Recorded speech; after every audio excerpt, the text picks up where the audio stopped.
Mitosis, or cell division, is essential for the continuity of life. When a unicellular organism undergoes mitosis, a duplicate offspring is produced. In the case of plants, mitosis can regrow branches that are cut.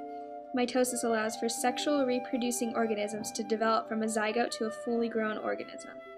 Once an organism is fully grown, mitosis functions to renew and repair cells. For example, bone marrow cells divide to make new blood cells. Cell division begins in the G2 part of interphase. Chromosomes have been duplicated during S phase, but they cannot be seen individually. The nuclear envelope still bounds the nucleus, and the nucleus still exists. There are now two centrosomes existing in the cell. The next step is prophase. During prophase, chromatin condenses into neat chromosome structures.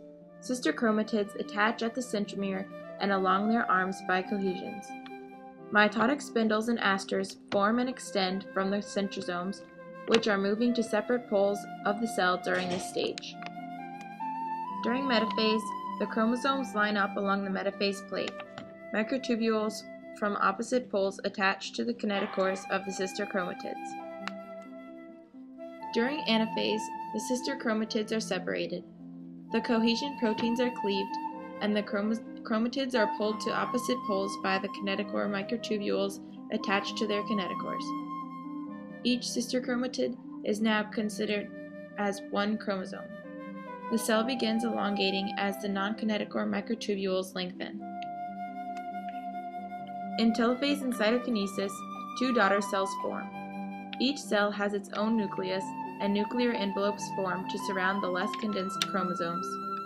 Nucleoli reappear inside of the nucleus.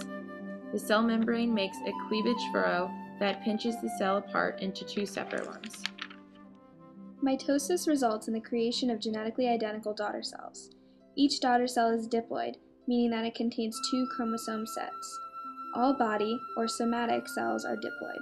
The human diploid number is 46. Meiosis is important for genetic variation and for keeping the diploid chromosome number constant for each generation. Genetic variation occurs through independent assortment of chromosomes and crossing over of homologous chromosomes.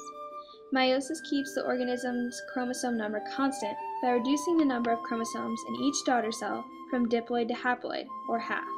The human haploid number is 23. In meiosis I, the diploid parent cell produces two haploid daughter cells through the separation of homologous chromosomes. This is known as reductional division. In meiosis II, the two haploid daughter cells divide, sister chromatids separate, and four haploid daughter cells with unreplicated chromosomes are produced. Meiosis results in cells with a haploid number of chromosomes, or cells with a single chromosome set. Meiosis also results in four genetically different daughter cells. In both mitosis and meiosis, DNA replication occurs during interphase. There are two divisions in meiosis, while only one in mitosis. In mitosis, there is no synapsis of homologous chromosomes, while in meiosis there is synapsis during prophase I. Mitosis results in two genetically identical daughter cells, each diploid, while meiosis results in four haploid daughter cells that genetically differ. The roles of mitosis and meiosis are also different. Mitosis functions to enable a multicellular adult to rise from a zygote, produce cells for growth and repair, as well as for some organisms to asexually reproduce.